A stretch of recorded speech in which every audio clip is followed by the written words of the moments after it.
Hello, once again. Coming back in order to touch on something um, that I've been meaning to touch on for a little bit now. However, I've been forgetting while taking care of so many other things. Anyway, my name is Brother Lewis, and I am talking about corruption within leadership. Um, this information or this video is for informational and educational purposes only, and it is intended for anyone that is interested in this type of content. I'm talking about, once again, corruption. If you are in a situation within an institution, an organization, a workplace, a school, um, any group of people whatsoever where there is a chain of command and you have an agreed upon list of rules that you are to abide by, if you notice any red flags or anything that looks or sounds or seem or feels suspicious, that those over you may not be doing those things that they're supposed to be doing, then I implore you, um, you might want to begin asking questions and look into a few things to find out that they're doing those things that they are supposed to do. And incidentally, doing that just might help them stay out of trouble. There are individual leaders all over the world that are doing things unbeknown to them that may either be unacceptable, against your policy, or illegal. And sometimes individuals do things that they are not aware of. So your inquiring or even going to them just might help save them, as well as allow things to get back into alignment with the things that is supposed to be in the first place, making overall your environment that much better. That said, the organization I'm with is called the United House of Prayer for All People. Um, and I've been making videos now since December 31st, 2024.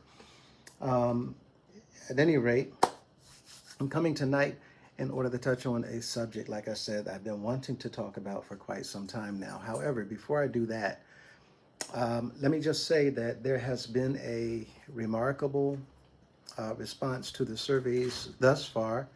There are several that have submitted their surveys, and there are several that apparently don't mind my sharing things that they have written, as well as the desire to reach out so that we can talk personally. If there are any of you that has been attempting to try to find out how to get in touch with me, the easiest way to do that is to look at the descriptions. My wife is putting our email addresses for this channel there in the descriptions. You can reach out that way. If you don't see it in these latter videos, then look at the early ones. They're all over the place. But with that said, shoot us an email letting us know what it is that you need. If you need us to reach out to you or you'd like to reach out to us, let that be known as well, and we can certainly give you the information letting you know how to contact us directly.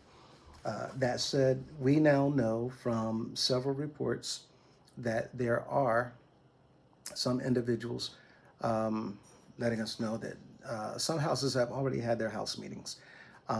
So far, we have not had any house where the pastor has shared or even allowed the members to come into the knowledge of anything pertaining to the proposal that I sent, which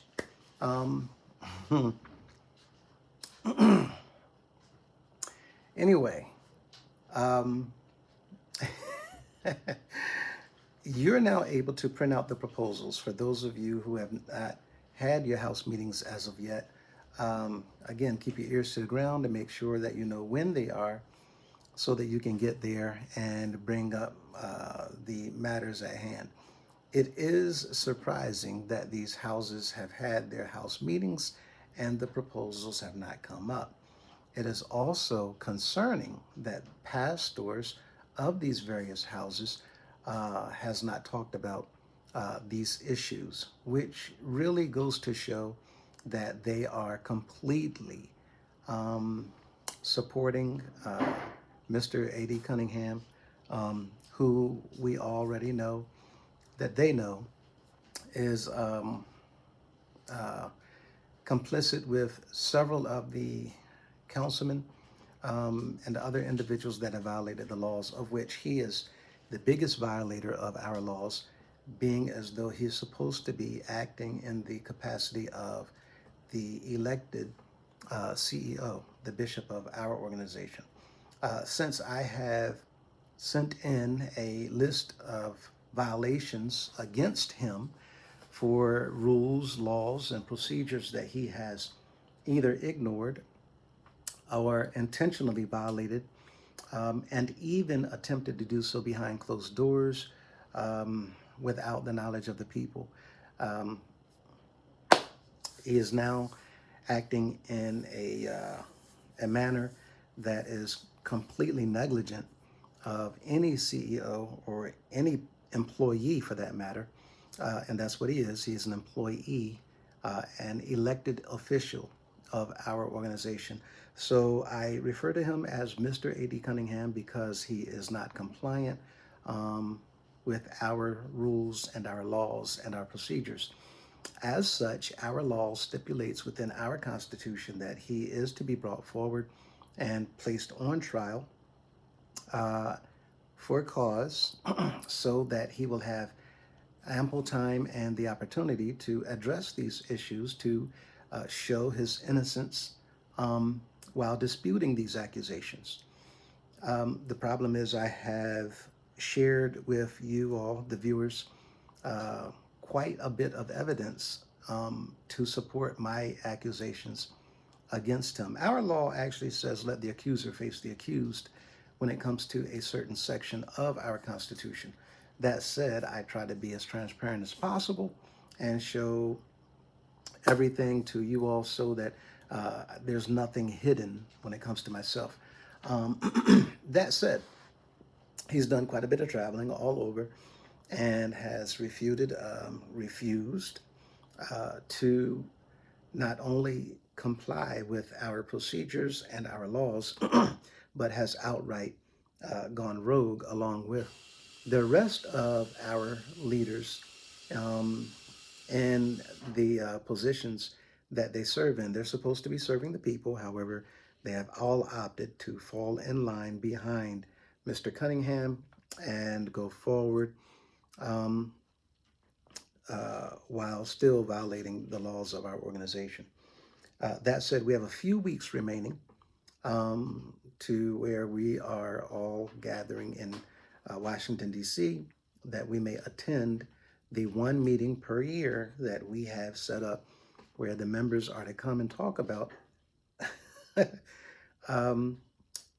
coincidentally enough, the Constitution, of which has implicated our leaders across the board, to include the young man who was supposed to serve our leader with this list of violations, being Mr. Jimmy Jones, the current pastor of the Mother House of Prayer in New York and Harlem. Incidentally, he also just had his house meeting, and none of this came up in the house meeting. He also did not read or even let the members know about the proposal that I had forwarded to him as the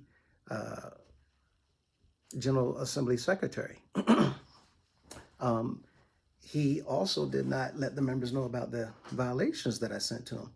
So, as the individual who is directly responsible for serving the bishop, not only is he a pastor and a chairman of New York and New England District, but he has outright refused to do any of the things that he's responsible for and his obligations suggest that he is supposed to do. That said, again, we all know all of our leaders are way out of bounds, outside the lines. They all know that what the consequences are going to be when they come forward and they're held accountable. So they're hoping that you all, the members, simply turn a blind eye to all of their actions, and a deaf ear. They don't want you to pay attention to any of the things that I'm doing, because what I'm doing is incriminating them and letting it be known to everyone, since for years I've approached our leadership to no avail. Uh, anyway, let's get on with this particular video. Um, as said, some houses have had their meetings. New York Mother House, they have had theirs, and nothing, no information pertaining to this. So the members of New York, apparently they're being robbed of the opportunity to find out what's going on. And as such, around our entire organization, the rest of the chairmen and district chairmen and the pastors are following suit to do everything that they can to keep the members from being aware of what's going on, so that they can attempt to keep the current, supposed to be silenced bishop. They're doing everything they can to keep him in office and keep him in power, despite the fact that he has broken laws all around the organization. And they want to keep him there because he is covering and protecting them. So it's a quid pro quo type situation, a tick for tat. I take care of you, you take care of me. I protect you, you protect me. So these are the leaders of the organization, protecting each other, even in their guilt and their wrongdoing. And they're pretty much telling the members, you're going to listen to us, you're going to do what we tell you, and that's going to be that. We don't want to hear nothing whatsoever you have to say. The problem is, as I've been sharing with you in a 501c3, the people are the bosses. And so we're now at a point where the people need to do what the people need to do in order to take the authority and the power back, as well as put their hands on the wheel so that we can steer the organization in the direction that it should have been going in the first place. So I will be addressing this in ongoing videos going forward, to keep you all posted and abreast as to where we stand. Be as it may, be that as it may, everything that's going on is working out very much in our favor. I will be keeping you posted and filling you in on exactly what I mean with details soon enough. With that said, let me get to the heart of what I'd like to talk to in this particular video. There were questions pertaining to if I was a part of the organization for so long, if I preached and taught and believed in the things that the United House of Prayer for All People has preached, has taught, and has believed in, as I've been saying for over 40 years, then why now? Why now am I at the point where I'm putting everything out on the table for the world to see? Why am I no longer a part of the shared beliefs and the one-man leadership faith? Why am I no longer a part of the crew of men that's falsely teaching that God or Jesus has sent a man today to be the one man on earth that everybody needs to see, know, go through, hear, listen to, and obey him in order to get to Jesus or his Father? None of that is consistent with the biblical teachings for 40 years, which is why I'm addressing that point in this video. I grew up. We joined the House of Prayer when I was 9 years old.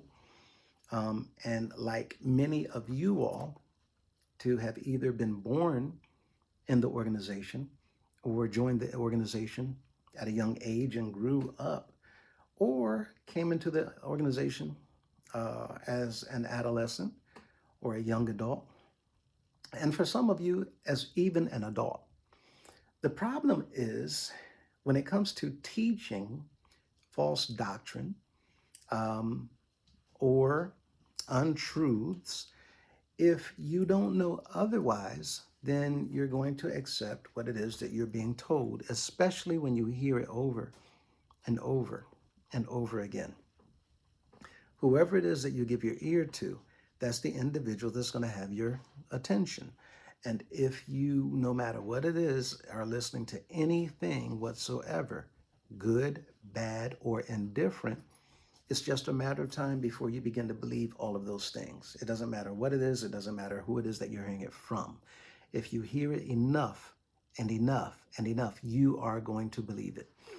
That said, we have, as I've shared in other videos, a system within this organization to indoctrinate people quickly and to get you deeply engulfed into what it is that they believe. And the way they do that is by repetition. So by hearing and hearing and hearing and hearing over and over and over again, in one single service, the individuals may hear somebody in the front say, "Let us clap our hands and give praises to the Almighty God for sweet, sweet, sweet, precious." And then whoever that is, fill in the blank. Hold on for me 1 second.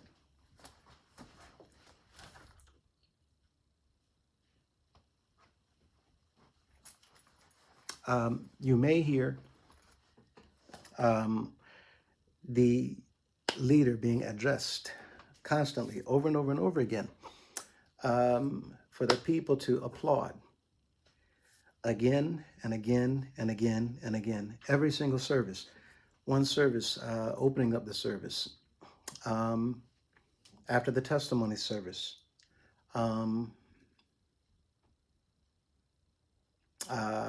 before they have the offerings raised. They call it addressing the house. When the speaker gets up. Matter of fact, whenever there's a program, mistress of ceremony, they do it as well. Whenever the speaker gets up, the speaker would do the same thing, have everybody clap their hands. So anywhere from 4 or 5 times in every single service, you're going to hear that. Clap your hands for his anointed manservant. 4 or 5 times in every service. So if you're going to the services 5 times a week, they have services 7 days a week. If you go 5 times a week, you're going to hear that from 20 to 25 times. And you're in the habit of doing this. And now just second nature, second nature. That's who he is. Let me clap my hands for him. And each time is getting you deeply and deeply and deeply ingrained in this indoctrination. That said, the time may come where you begin to see things and hear things that you find problems with. And that's normally when people are doing things that's so outrageous, you know absolutely that it is not right. You know absolutely that it is, quite frankly, wrong. You know absolutely that it goes against the scripture, but you have been so indoctrinated, as I was and most of you, where you will dismiss it. And what I did is I just prayed on it. If that's who we say he is, I don't understand it. I don't get it. I don't know why he's saying that. I don't know why he's doing that. I don't know why he's allowing that. I'm going to just pray on it and I'm going to put it in the Lord's hands. That's the same thing that the disciples did. That's the same thing that the people of Israel had done throughout history. And as a result of this, the people of Israel was at a point where they themselves were not keeping the teachings of Moses. They themselves were not teaching the teachings of, they weren't keeping the teachings of what God had said in his law. Instead, rather, they were now following what was being given to them according to the priests in the temple. And the priests in the temple, they weren't teaching his commandments. They were teaching their own traditions. And so as a result, the people of Israel were doing things that displeased God. So by the time John arrived, by the time that Jesus arrived, um, they had gotten to the point where they were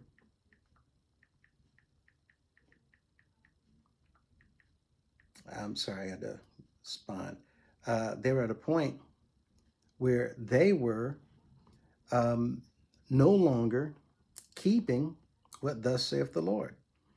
And now it's a problem because no one would be doing what God said. And now they're doing what man says. So in Matthew, no, Mark, Mark,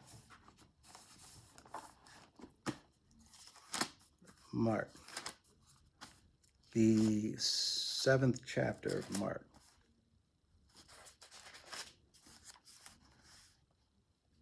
7th chapter of Mark. Look at the first verse. Then came together unto him the Pharisees and certain of the scribes.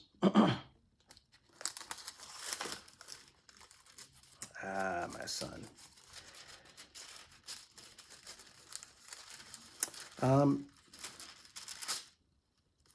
For those of you who have children, Mark, 7th chapter.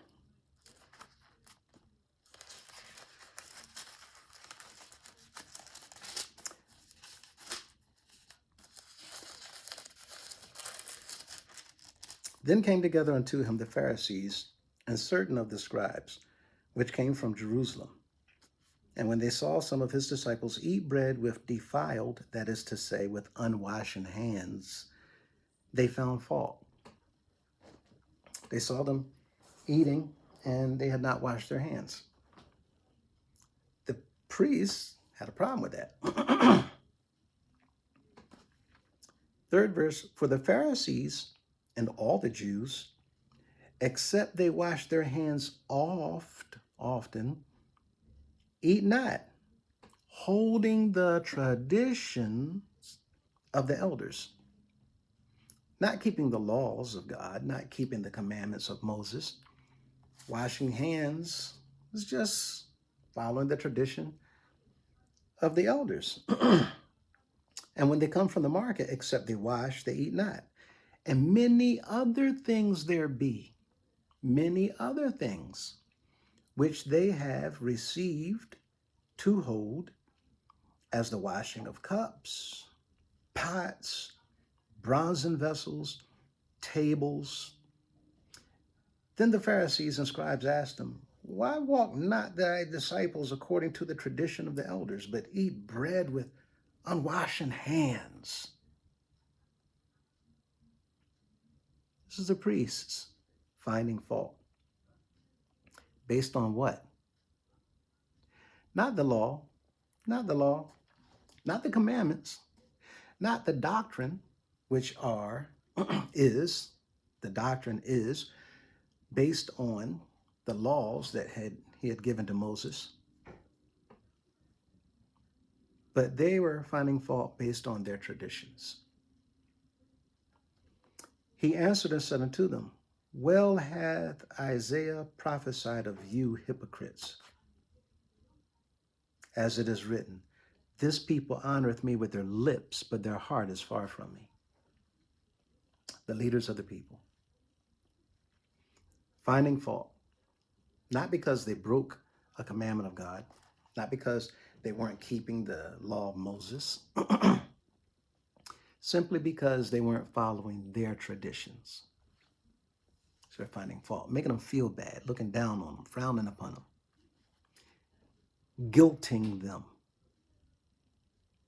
Which is why, incidentally, they didn't bring them up on charges, because there was nothing in the law that says you could punish them and hold them accountable. There would be consequences given by Moses or God because they didn't wash their hands before they ate.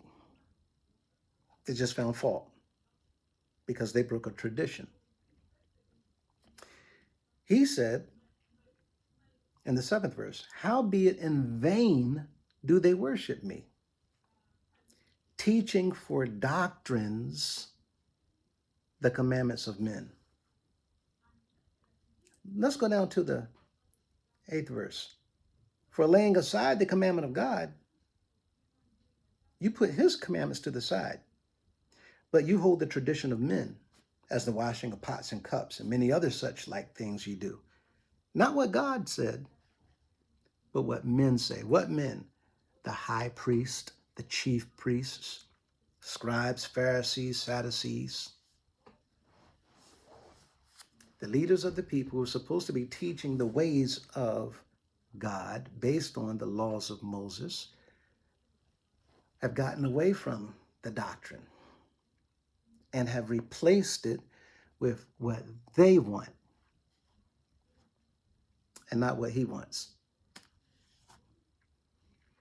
9th verse, he said unto them, full well ye reject the commandment of God, that ye may keep